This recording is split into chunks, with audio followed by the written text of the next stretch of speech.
Assalamualaikum warahmatullahi wabarakatuh. Bismillahirrahmanirrahim. Alhamdulillahirabbil alamin. Wassalatu wassalamu ala nabiyyina wa habibina wa syafi'ina Muhammad bin Abdullah wa ala alihi wa ashabihi wa man ihtada bihadihi wa istana bi sunnatihi ila yaumiddin, amma ba'd. Yang dikasihi Tuhan Imam, mengurusi serta sekalian pegawai dan ahli tuan kuasa masjid, tuan-tuan, perempuan, muslimin dan muslimat yang dirahmati oleh Allah Subhanahu wa taala. Ayat kita pada malam ini ayat 55 daripada surah Al-Anfal. Sebenarnya kita pun sudah telah berada pada ayat 57, tapi oleh kerana kisah yang berkait dengan ayat 57 itu bermula daripada 55. Allah Subhanahu wa taala berfirman, A'udzu billahi minasyaitonir rajim. Bismillahirrahmanirrahim. Inna syarrad dawabi 'indallah, sesungguhnya sejahat-jahat ataupun seburuk-buruk makhluk yang melata di atas muka bumi ini di sisi Allah, indallah, yakni fi hukmillah, sesungguhnya seburuk-buruk ataupun sejahat-jahat makhluk yang melata di atas muka bumi ini di sisi hukum Allah atau ketetapan Allah, alladzina kafaru, ialah orang-orang yang kafir, iaitu yang masih degil untuk berada dalam kekufuran walaupun Allah Subhanahu wa taala mengutuskan Rasul menyampaikan hujah-hujah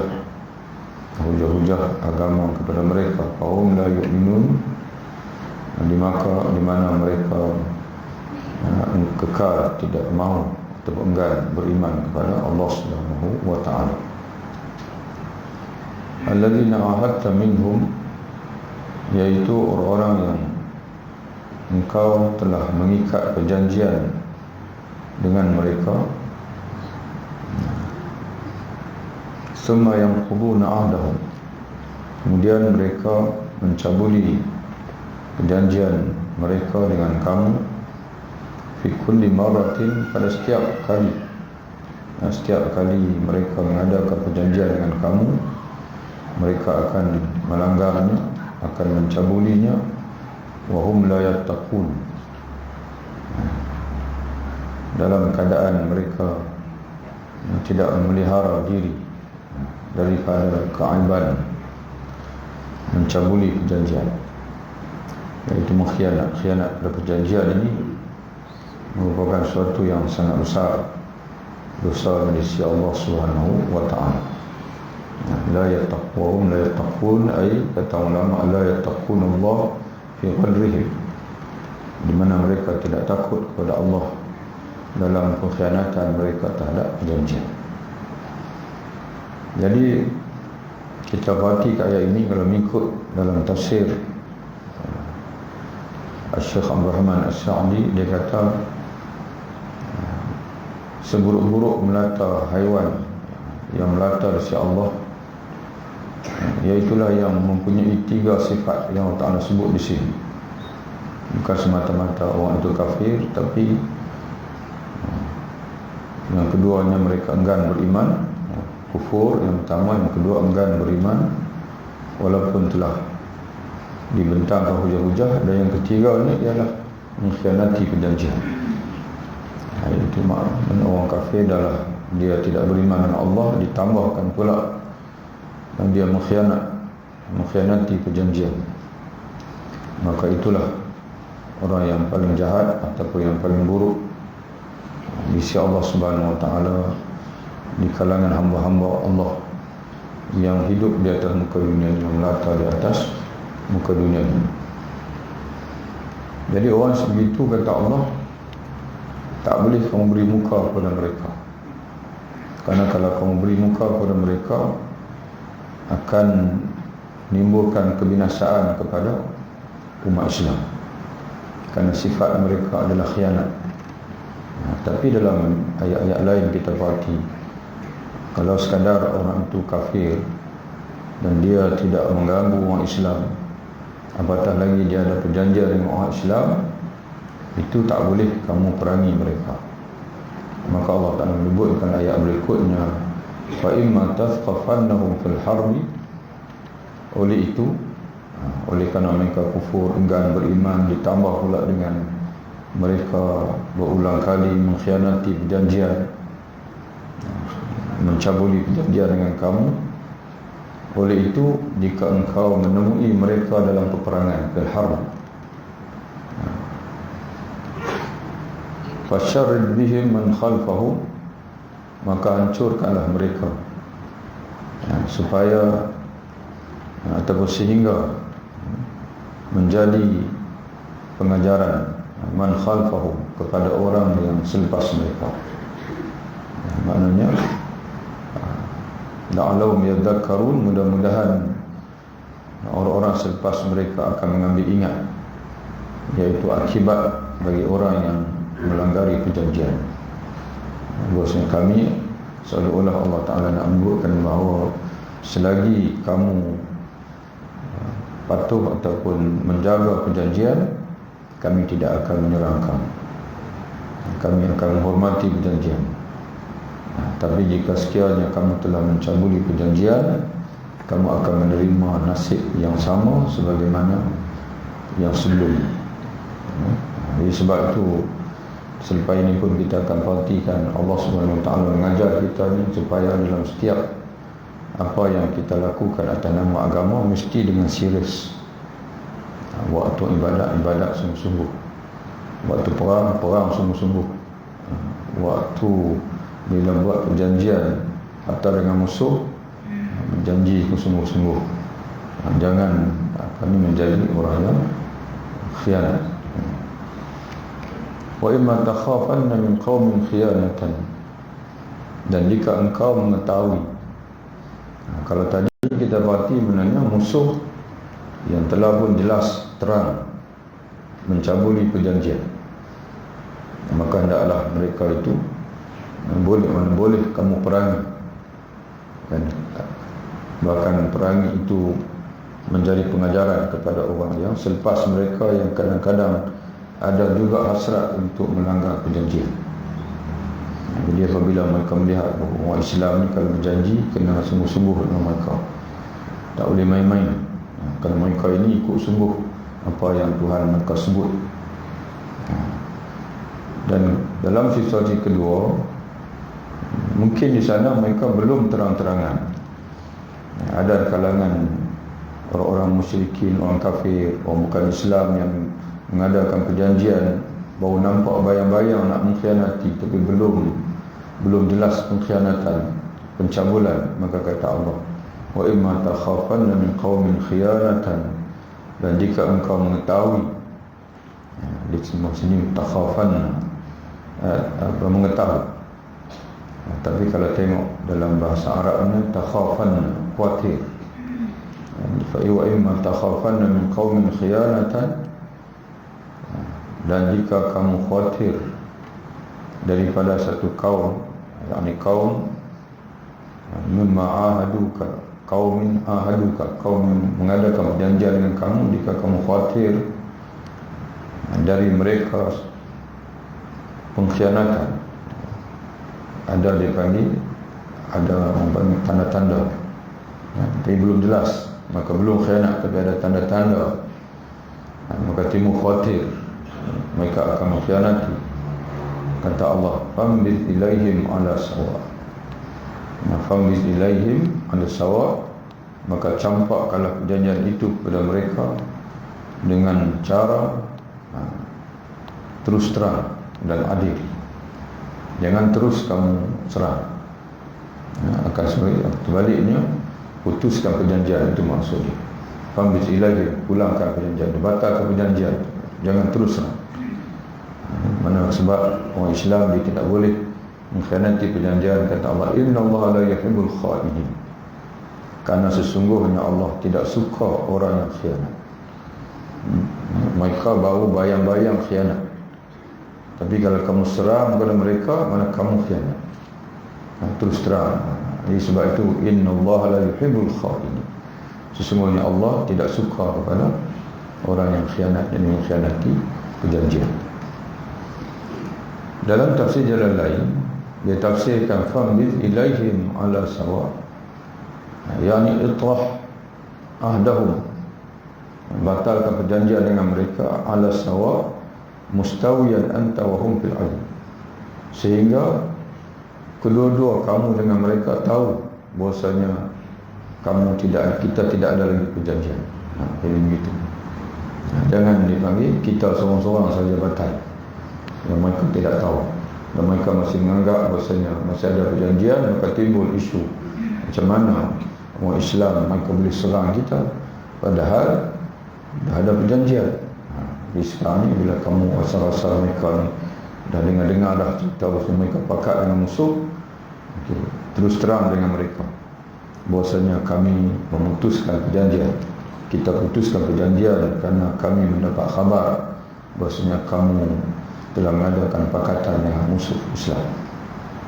Jadi tak boleh serang begitu. Sebab Allah Ta'ala innallaha la yuhibbul kha'inin. Sesungguhnya Allah tidak suka kepada orang yang khianat, walaupun yang melakukan khianatan itu orang Islam.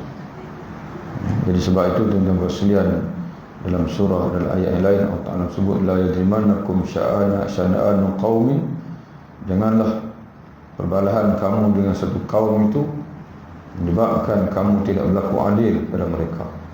Ya'dilu wa aqrabu taqwa, berlaku adil kerana keadilan itu lebih hampir kepada takwa.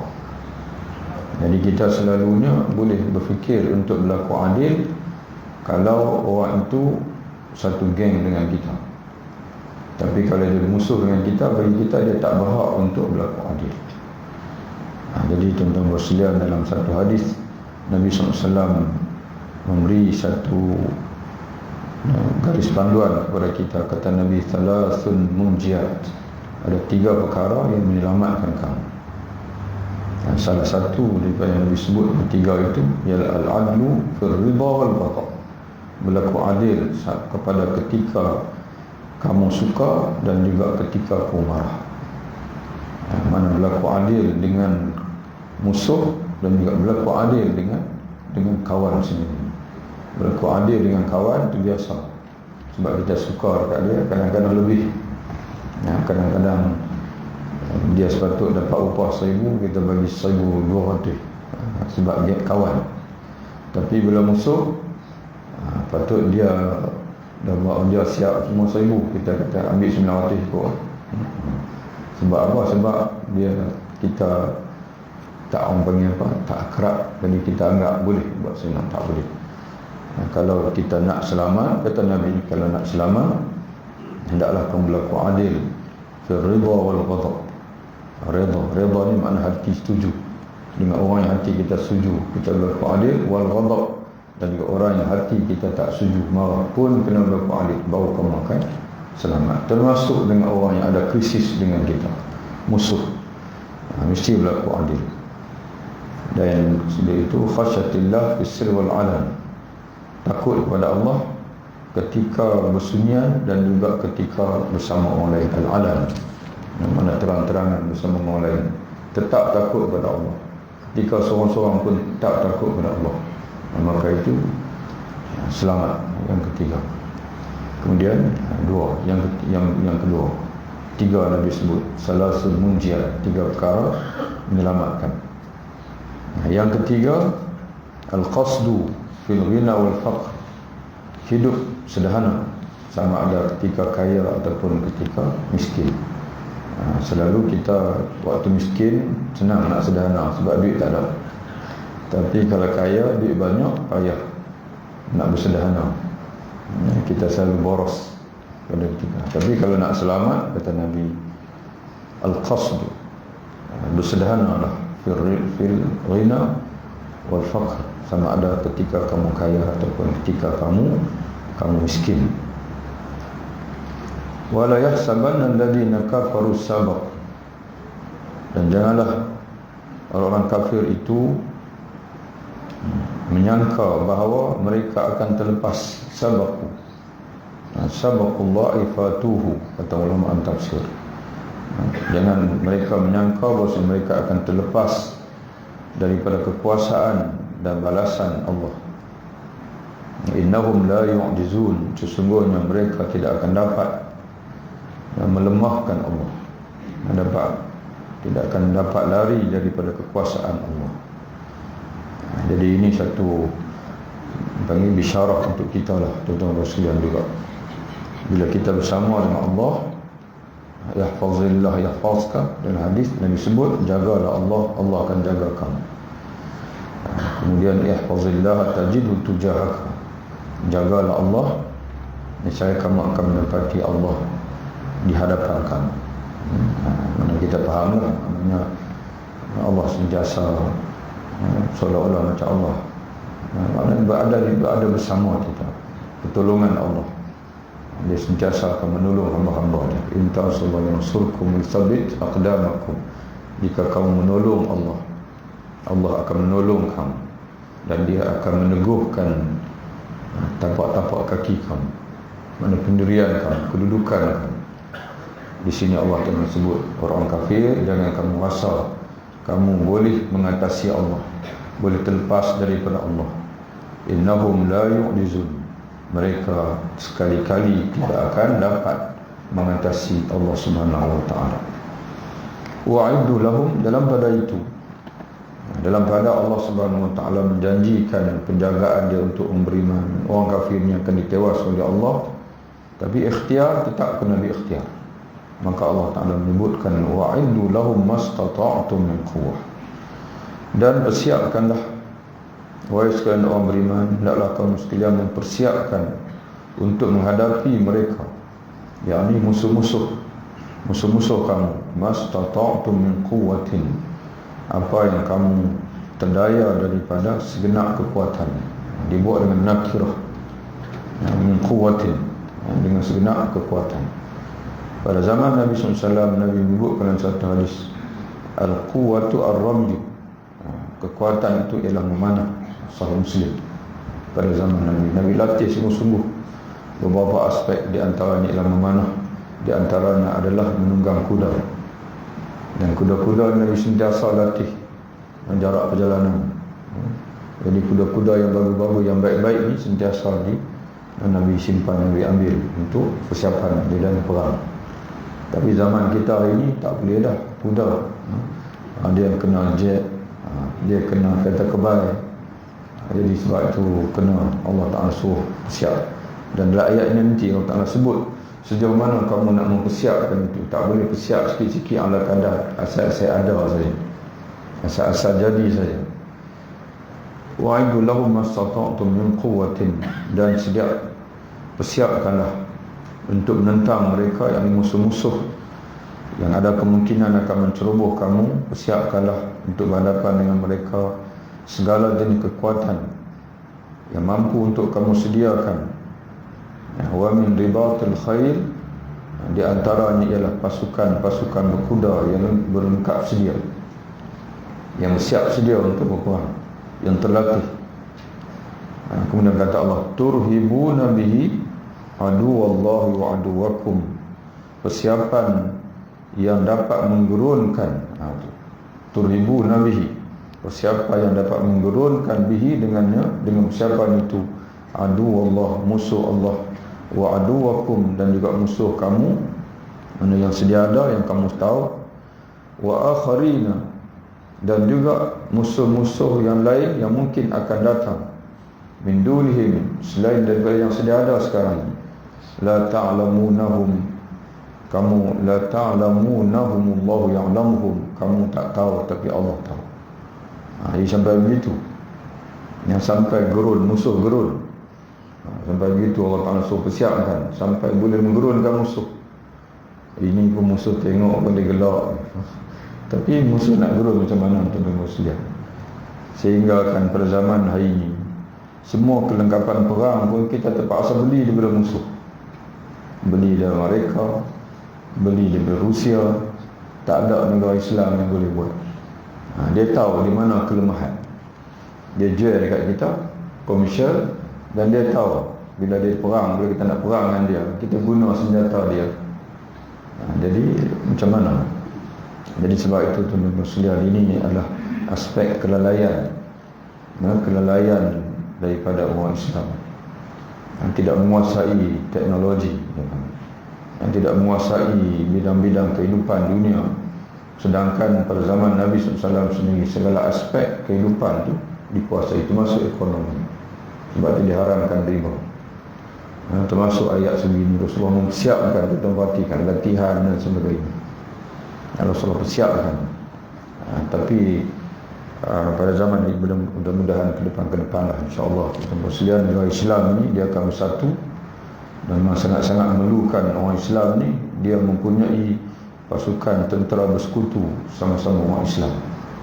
Barulah musuh mana-mana negara umat Islam diserang, dia akan seolah dia akan berperang. Mana-mana musuh orang kafir, orang bukan Islam, mana negara kafir, kalau bukan Islam yang perang mana-mana negara umat Islam, dia seolah berperang dengan semua negara umat Islam. Dia akan fikir 2-3 kali pada ketika, pada waktu tersebut. Jadi tuan-tuan dan puan-puan Allah Ta'ala sekalian, begitulah Allah Ta'ala ni serius. Kalau nak perang, perang sungguh-sungguh, persiap sungguh-sungguh, ibadat sungguh-sungguh. Dia tak boleh buat cincai-cincai atas nama agama. Ini ayat-ayat ini dia tanggungjawab pemerintah Islam. Wa ma tunfiqu min syai'in fi sabilillah. Dan apa saja yang kamu belanjakan dari sesuatu di jalan Allah, yuwaffa ilaikum, akan disempurnakan balasan kepada kamu. Ini pahalanya. Sebagaimana Allah Ta'ala sebut dalam surah Al-Baqarah, infak ini akan digandakan sehingga 700 kali ganda. Masalul ladzina yunfiquna amwalahum fi sabilillah kamathali habatin ambatat sab'a sanabil wa fi kulli sumbulatin mi'atu habbah. Perumpamaan orang yang menginfakkan, belanjakan harta dalam jalan Allah, dia tak semestinya perang saja. Contohnya untuk agama, untuk masjid, untuk kita meriahkan majlis ilmu, untuk pengajian dan sebagainya. Asalkan fisabilillah, iaitu pada jalan agama Allah, jalan untuk meninggikan agama Allah Subhanahu wa ta'ala, maka akan digandakan belanja kita tu, infak kita itu sehingga 700 kali ganda. Seumpama satu biji benih yang menumbuhkan 7 tangkai, wa fi kulli sumbulatin, dan setiap tangkai itu pula tumbuh 100 biji. Mi'atu habbatin, satu biji menjadi 700 biji. 7 tangkai, setiap tangkai ada 100 biji. Ini sebab tu kalau tuan-tuan tengok orang yang kaki buat bendang, dia pergi bila buah dah masak dah ni, dia pergi, dia ambil satu tangkai tu, dia kira atas tangan dia, tangkai ni berapa. Dia tak klik, musim ni dia akan dapat anggaran berapa banyak. Itu orang memang orang ni lah kira. Dia tahu kali ni banyak ustaz, biji banyak tapi hampas separuh, mana tak masuk isi separuh. Maknanya dia gitu. Tapi Allah Ta'ala tolong kira kat kita sedekah dengan satu biji benih, seolah kita menumbuhkan satu biji benih, itu 700. Dan satu hadis yang lain, sedekah ini akan Allah terima dengan tangan kanan dia. Ini punya ayat mutasyabihat.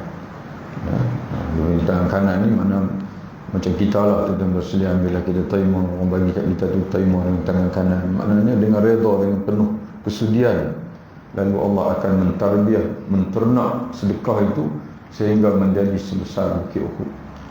Itu maknanya walaupun kita bagi itu sikit, tapi Allah Ta'ala akan bagi pahala itu bertambah, sehingga walaupun mungkinlah seumpama kita kata sedikit, tapi dah menjadi sebesar bukit Uhud. Jadi ini merupakan satu motivasi daripada Allah Ta'ala sendiri untuk kita, supaya kita ni rajin bersedekah. Wa antum la tuzlamun, dan kamu tidak akan dianiaya yang dikurangi sedikit pun pahala kamu. Wa in janahu lis-salmi, dan jika mereka yang musuh kamu cenderung kepada pendamaian, fajnah laha, maka kamu juga hendaklah cenderung kepadanya. Jadi sebab itu orang Islam ni dia bukan dilahirkan untuk perang. Perang ini dengan sebab faktor semasa.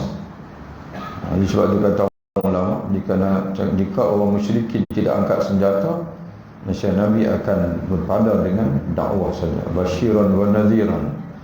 Karena peranan asal baginda diutuskan Allah sallallahu alaihi wasallam ialah untuk beri khabar gembira dengan syurga bagi orang yang beriman, dan juga nadhiran, memberi ancaman dengan neraka bagi orang yang kekal dengan kufur. Bukan untuk menakluk, bukan menjadi penakluk dan sebagainya. Tapi oleh kerana orang musyrikin angkat senjata, maka Rasulullah menghadapi mereka. Jadi sebab itu Allah Ta'ala pesan, kalau kamu lihat mereka cenderung kepada perdamaian, maka kamu juga adalah cenderung kepada perdamaian. Wa tawakkal Allah, dan bertawakkallah kepada Allah. Karena bila musuh cenderung kepada perdamaian, dia ada niat di sebalik itu. Macam orang kata ada udang di sebalik batu, ada udang di sebalik mi ni bang. Gimana ni? Mungkin, ya mungkin mereka tak ikhlas. Kata Allah, tawakal kepada Allah. Tak usah sikit-sikit kamu nak nilai dari sudut sebalik. Tak boleh nak buat apa dalam sebalik. Ada orang yang minta maaf kat kita, maka kita pun duduk nilai sebalik. Dia ni minta maaf ni tak ikhlas apa. Padahal dia dah minta maaf. Ikhlas, kata ikhlas, dia datang minta maaf dengan kita. Terima. Wa tawakkal Allah, bertawakal kepada Allah Subhanahu wa taala. Innahu huwas samiul alim, sesungguhnya dia yakni Allah, dialah yang Maha mendengar, al-alim, lagi Maha mengetahui. Tawakal kepada Tuhan yang Maha mendengar lagi Maha mengetahui. Dia tahu, dan bila dia suruh kita terima perdamaian, bermakna dia akan jaga kita. Allah Ta'ala akan jaga kita. Kalau dia khianat, insya-Allah dia yang akan rugi, kita tak akan rugi. Di antara yang dihuraikan ulama dalam tafsir, kerana perdamaian inilah dipanggil ruang untuk kita bersembang dengan musuh, untuk menyampaikan Islam, menyampaikan dakwah. Sebab ada perdamaian. Bila ada perdamaian, dia akan ada sesi pertemuan demi pertemuan dan sebagainya. Dan itulah dipanggil ruang untuk kita menyampaikan dakwah, untuk kemaslahatan bersama dan sebagainya. Wa yuridu an yakhda'uka, dan jika mereka bertujuan hendak menipu kamu, hasbakallah, maka sungguh cukup Allah. Cukuplah Allah menjaga dan memberi perlindungan kepada kamu. Wallazi ayyadaka, dialah yang telah menguatkan kamu, binasrihi, dengan pertolongan dia. Kamu nak bimbang apa? Sebelum kamu berdamai dengan musuh pun, sebelum itu pun Allah Ta'ala jaga kamu. Sekarang bila kamu berdamai dengan musuh dengan perintah Allah, Allah tetap akan menjaga kamu. Sebelum ni pun dia jaga kamu. Maka selepas kamu berdamai dengan musuh dengan sebab Allah Ta'ala suruh, maka penjagaan itu tetap Allah Ta'ala akan jaga kamu. Wallazi ayyadaka binasri wa bil mu'minin, dan dialah yang menguatkan kamu, untuk membantu kamu dengan pertolongannya dan juga dengan sokongan orang yang beriman kepada Allah. Walaupun kalau ada kemungkinan musuh mengkhianati kamu, kamu tetap ada pendukung. Orang beriman sedang ada, masih ada. Teman kamu tak hilang. Yang tidak hilang. Wa allafa baina qulubihim, dan dialah ini Allah yang menyatu padukan di antara hati orang-orang yang beriman. Jadi sebab itu tuan-tuan sekalian, kita ni kena kempen sungguh-sungguh supaya orang beriman ni beriman sungguh-sungguh. Bila dia beriman sungguh-sungguh, hati automatik akan jadi jinak. Di antara tanda iman sungguh-sungguh ni ialah menjaga solat berjamaah. Sehingga dalam satu riwayat, satu hadis menyebutkan, bila kamu perhatikan apa maqal Nabi SAW, seorang mukmin yang sentiasa berulang-alik ke masjid, fashhadu lahu bil iman, maka bersaksikanlah untuknya dengan keimanan. Itu tanda dia beriman. Kalau orang tak beriman ni, tu beriman tapi tak sungguh-sungguh ni, dia pergi tempat lain. Dia pergi tempat lain, bermasjid lah, tempat yang seronok ni tak. Bila dia main 5 waktu sehari semalam, dia main ke masjid, itu tanda iman. Kadang apa di masjid ni? Kalau di supermarket tu dia ada macam-macam, di nak pun ada macam-macam juga, macam-macam benda-benda yang menyeronokkan kita. Tapi di masjid ni, kalau orang tu main, memang dalam hati dia itu ada Allah Ta'ala saja. Sebab tu dia melangkah kaki, ada akhirat, ada Allah, ada akhirat. Jadi sebab itu tuan-tuan buat silang kempen sungguh-sungguh, supaya ramai orang Islam, orang beriman hadir ke masjid, sembahyang berjamaah sama-sama, menghadap sama-sama, tuan-tuan buat sekalian, dan dalam baca Fatihah pun sama-sama, rokok sama-sama sekata, duduk dalam saf sama-sama, meluruskan saf, insya-Allah hati akan sama-sama bertaubat. Baik itu Nabi suruh luruskan saf, jangan sampai Allah Ta'ala mencerai-beraikan hati-hati kamu. Ini di antara faktor bila kita tidak meluruskan saf, di antara kemungkinan yang akan berlaku pada kita ialah bila tidak lurus hati, tidak lurus saf, maka hati pun dia akan jadi tidak sama, tidak lurus juga. Itu kita dapat faham daripada satu hadis Nabi SAW. Lau anfaqta ma fil ardi jami'an, kalaulah engkau yang Muhammad membelanjakan segala harta benda yang ada di bumi untuk kamu menjinakkan hati-hati manusia ini, ma allafta baina qulubihim, nescaya engkau tidak akan dapat menyatu padukan perasaan hati mereka. Walakin Allah, akan tapi Allah lah allafa bainahum, yang menyatukan hati mereka. Innahu azizun hakim, sesungguhnya dia ini Allah maha perkasa lagi maha bijaksana. Jadi sebab itu tuan-tuan sekalian, benda yang berkait dengan hati ini Allah Ta'ala sebut tentang dia saja yang boleh menyatukan hati manusia. Kalau belanjalah banyak mana harta sekalipun, tak akan boleh menyatukan kalau Allah Ta'ala tidak izinkan. Sebab tuan-tuan sekalian, hati ni, ayat ni Allah Ta'ala sebut pasal hati. Dalam hadis Nabi SAW menyebutkan qulubul bani Adam, hati-hati sekalian anak-anak Adam ini, baina asbu'aini min asabi'ir rahman, berada di antara dua jari, di antara jari-jari Tuhan yang Maha Rahman, yang berada dalam kekuasaan Allah. Hati dia boleh memalingkan ke mana yang dia nak palingkan.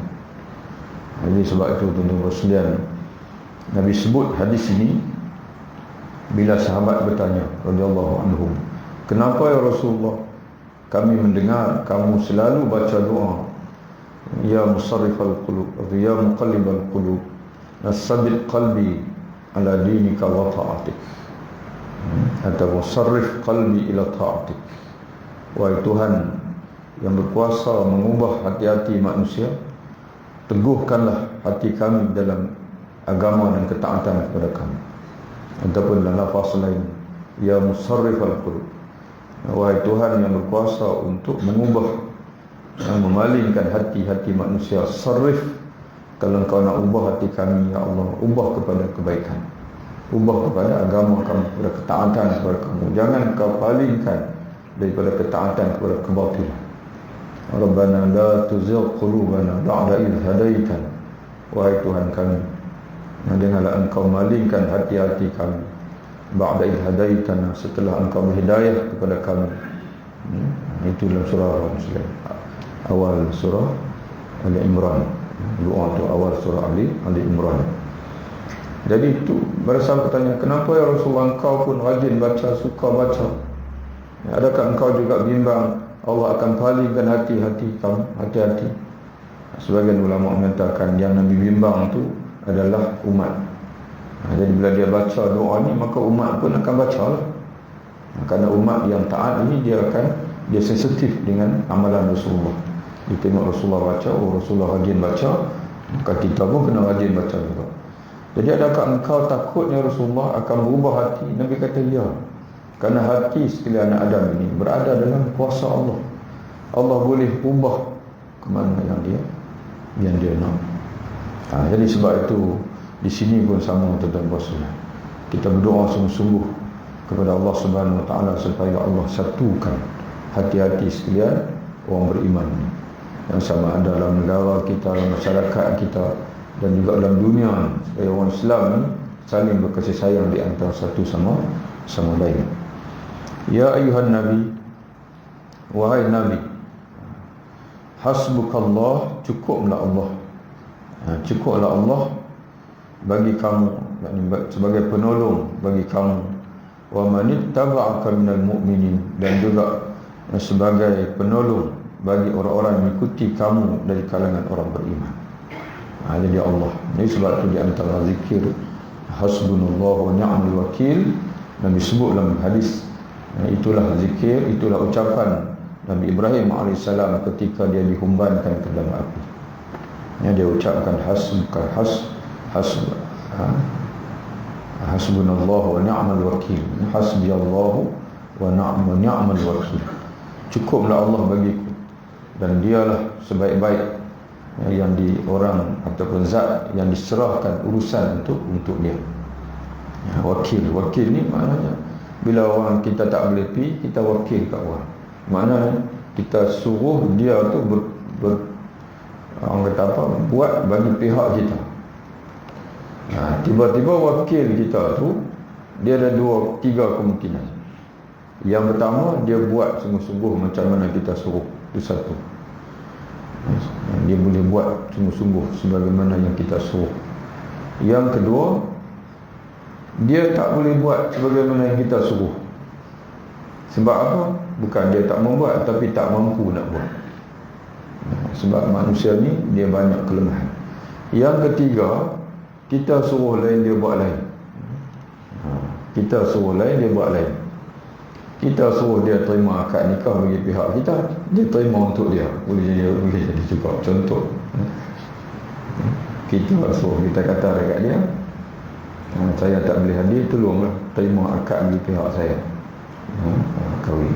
Dia bibi tengok perempuan ni cantik, dan dia pula cantik pada kita. Contoh, dia pakat dengan perempuan tu, dengan ayah perempuan tu, terima saya lah jadi menantu. Maknanya tuan-tuan sekalian, dia boleh jadi berlaku begitu. Tapi Allah Ta'ala ni'mal wakil. Bila kita serah urusan kita kepada Allah, dialah seindah-indah, sebaik-baik, sekuat-kuat dia panggil wakil yang boleh menjayakan itu untuk kita. Ya ayuhan Nabi, wahai Nabi, haridil mu'minin ala qital, dorongkanlah, harid, berilah semangat, berilah dorongan kepada orang beriman ala qital, untuk berperang. Mana berperang sungguh-sungguh kalau diperlukan peperangan. Iyakum minkum 20, jika ada di antara kamu 20 orang yang sabar, nescaya yaghlibu mi'atain, 20 sabirun, 20 yang sabar, nescaya mereka akan mampu mengalahkan 200 musuh. Ini peringkat awal Islam. 20 kata Allah akan yang sabar, yang teguh, akan boleh mengalahkan 200 musuh. Jadi maknanya satu nisbah 10. Itu awal Islam. Satu nisbah 10. Wa yakum minkum mi'atun, jika ada di kalangan kamu 100 yang sabar, yaghlibu alfa minal ladzina kafaru, akan dapat menewaskan atau mengatasi 1000 daripada orang kafir. Bi annahum qaumun la yafqahun. Kenapa? Karena sebab kata Allah, mereka yang orang kafir, mereka tidak mengerti. Ini pentingnya ilmu. Kekuatan ni ilmu. Bila kita ni mengerti, faham agama, maka di situ duduk kekuatan. Di antara yang Allah Ta'ala bagi ilmu dekat kita ini, ialah dia akan tolong kita. Dia sentiasa bersama dengan kita. Di antara ni ialah kalau kamu mati sekalipun kamu akan mati syahid. Ilmu tu ini tidak ada pada orang kafir. Jangan bimbang. Jadi sebab itu tuan-tuan sekalian, manusia ini Allah Ta'ala janji dalam surah Mumtahan, yarfa'illahu alladhina amanu minkum walladhina utul ilma darajat. Allah akan mengangkat orang beriman di kalangan kamu dan juga orang-orang yang dikurniakan ilmu dengan darjat-darjat ketinggian. Jadi bila kita faham ni dan kita buat macam mana kita faham, insya-Allah itu faktor kemenangan yang besar. Dan sebab itu Nabi sendiri pun sebut, khairukum fil Islam, fil jahiliyah khairukum fil Islam iza faqih. Orang yang terbaik di kalangan kamu ketika jahiliyah dulu, dia juga akan jadi terbaik bila dia masuk Islam iza faqihu, tapi dengan syarat bila dia faham Islam. Jadi kerana itu tuan-tuan sekalian, Allah mentakdirkan 20 orang boleh menewaskan 200, 100 boleh menewaskan 1000 orang kafir, dengan sebab orang kafir ini adalah kaum la yafqahun, yang tidak tahu. Maka tidak tahu bahwasanya kebatilan itu pasti akan musnah dan kemenangan itu pasti akan menang. Tapi kamu tahu. Jadi sebab itu menjadi faktor kekuatan bagi kamu. Al-ana, namun sekarang kata Allah. Maknanya pada satu ketika dahulu, kalau musuh di depan tu 10 kali ganda tentera Islam, tak boleh lari medan perang. Tetap kamu kena teguh. Tapi Allah Ta'ala sebut al-ana, sekarang kata Allah, khaffafallahu ankum, Allah telah meringankan daripada kamu. Iaitu wa alima anna fikum dha'fan, kerana Allah SWT mengetahui bahasanya kamu semakin lemah. Namun dari segi iman, dari segi kekuatan jiwa itu semakin lemah. Fa iyyakum minkum mi'atun, kata Allah, maka oleh demikian, jika ada di antara kamu 100 orang yang sabar, mi'atun sabiratun yaghlibu mi'atain, mereka akan dapat menewaskan 200 orang. Makna satu di sebelah 2, tadi satu di sebelah 10. Tapi dia kurang dari segi kekuatan jiwa tu, maka Allah Ta'ala ringankan. Maknanya kalau dulu 10, satu di sebelah 10 tak boleh lari, kena teguh. Tapi sekarang ni Allah Ta'ala ringankan, kalau satu di sebelah 2 tak boleh lari. Jangan tunggu bila perang kita sama banyak dengan musuh barulah kita nak kekal dengan perang. Tidak. Kalau musuh ramai sekalipun, tapi dalam bilangan yang kita mampu, di antaranya yang Allah Ta'ala sebut di sini, satu ni sebelah 2. Kalau kita 10,000, musuh 20,000, tetap kena istiqamah di medan.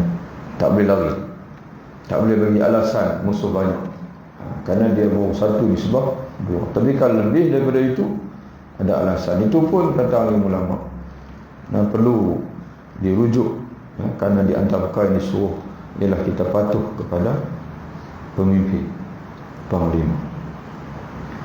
Jadi dalam jamaah ini, dalam dipanggil peraturan, apabila kita di bawah pemimpin negara atau pemimpin di medan perang, kita wajib patuh kepada amir.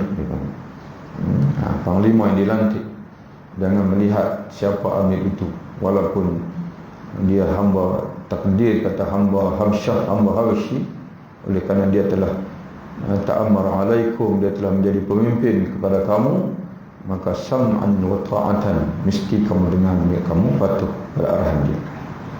Wa iyyakum minkum alfun, jika ada di kalangan kamu 1000 yang sabar, yaghlibu alfain, akan mampu menewaskan 2000 biiznillah, dengan izin Allah, dengan izin Allah Subhanahu wa ta'ala. Wallahu ma'as sabirin, dan ingatlah Allah senantiasa bersama, ini pertolongan Allah, dan dukungan daripada Allah akan sentiasa berserta dengan orang-orang yang sabar. Ini sabar tentang Muslim. Innama yuwaffas sabiruna ajruhum bighairi hisab. sesungguhnya akan disempurnakan untuk orang sabar pahala mereka tanpa hisab. Dalam satu hadis yang terdapat dalam Arba'in 40 tuan-tuan bisa mengaji, ada satu hadis tu Nabi sebut as-sabru diya'un. Hadis tu agak panjang juga walaupun tak panjang sangat, tapi dalam tengah hadis tu ada as-sabru diya'un, sabar ini adalah cahaya. Jadi sebab itu orang sabar ini dia pasti akan nampak jalan keluar daripada kesulitan yang dia sabar dan takwa. Dia sabar kemudian takwa kepada Allah Ta'ala. InsyaAllah dan sekalian kita akan, Allah Ta'ala akan ganti lebih baik lagi. Allah Ta'ala akan ganti dengan lebih baik lagi. Di sini Allah Ta'ala sebut wallahu ma'as sabirin, Allah bersama dengan orang sabar. Maka nabiyyin ayyakuna lahu. Kemudian ayat berikutnya Allah Ta'ala masuk satu dia panggil isu yang baru, iaitu berkait dengan hatta rampasan, berkait dengan tawanan. Dalam perang Badar, tuan-tuan sekalian, sebagaimana kita sedia maklum, tentera Islam telah mencapai kemenangan yang gilang gemilang, di mana musuh 70 orang yang gugur mati dan ditawan 70.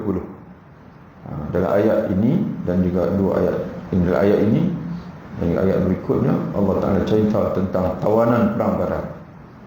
Ada sedikit dipanggil kita nak sebut apa tuan-tuan sekalian, ada sedikit kesalahan ataupun sedikit ketidaktepatan dari siasat Nabi yang dibetulkan oleh Allah Ta'ala. Jadi sebab itu Rasulullah ni dia maksum.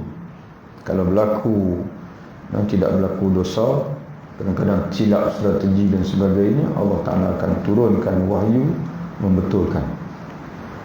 Dalam kes ini, bila 70 tawanan perang, Nabi pun bermesyuarat. Nabi bermesyuarat dengan sahabat, dengan para sahabat, maka timbul dua pandangan. Satu pandangan daripada Sayyidina Abu Bakar radhiyallahu anhu. Maka Sayyidina Abu Bakar kata, mereka ya Rasulullah yang tertawan itu adik-beradik kita semua. Sayyidina Abu Bakar ni dia lembut sikit. Adik-beradik kita semua. Kita terimalah tebusan. Kita letakkan syarat, boleh bebas, kena bayar sekian-sekian tebusan. Kemudian Umar pula lain. Dia kata, ya Rasulullah, mereka ni orang yang jahat, mereka telah merangi kita, berapa banyak dah mereka seksa kita, dan mereka ni kalau kita bebaskan, nanti mereka akan buat perancangan lain pula, untuk atur pula strategi lain pula untuk menyerang balik kita. Saya cadangkan kita bunuh semua mereka. Itu Sayyidina Umar. Dan Rasulullah SAW cenderung kepada Sayyidina Abu Bakar, cenderung kepada Sayyidina Abu Bakar. Dan keputusan lalu diterimalah cadangan, makna dibebaskan dengan menerima tebusan. Allah SWT menegur, belum tiba masa. Maknanya selepas ini Allah Ta'ala beritahu bahawasanya tebusan dalam surah Muhammad. Allah Ta'ala sebut bahawasanya seorang pemimpin bila selesai perang, dia boleh terpulang kepada dia, sama ada dia nak bunuh pun boleh, nak kenakan hukuman bunuh ke atas tebusan-tebusan yang ada. Jika sekiranya mendapati kalau bebaskan, mereka akan buat perancangan lain, dan dia boleh kenakan tebusan, maknanya bayaran, dan boleh bebaskan dengan percuma, boleh tiga. Tapi belum tiba masa itu. Masa itu belum tiba. Masa sekarang ni ialah masa kamu kena bertegas. Itu ayat yang selepas ini, insyaAllah di Muslim kita akan baca dan kita akan perhatikan apa yang Allah Ta'ala ingin asuh kita dalam walaupun ayat ini berkait dengan perang untuk Muslim, tapi dalam kehidupan dunia ni pun kita kena belajar dari sudut memutuskan sesuatu berdasarkan kepada fenomena yang ada di sekeliling kita. Jangan semata-mata ikut saja orang lain, orang buat begitu dulu, kita buat macam tu juga. Tak boleh, kena tengok agak sekeliling, perlu ke tak perlu. Barulah keputusan itu dia akan jadi elok, jadi tepat. Wallahu a'lam bissawab. Assalamualaikum warahmatullahi wabarakatuh.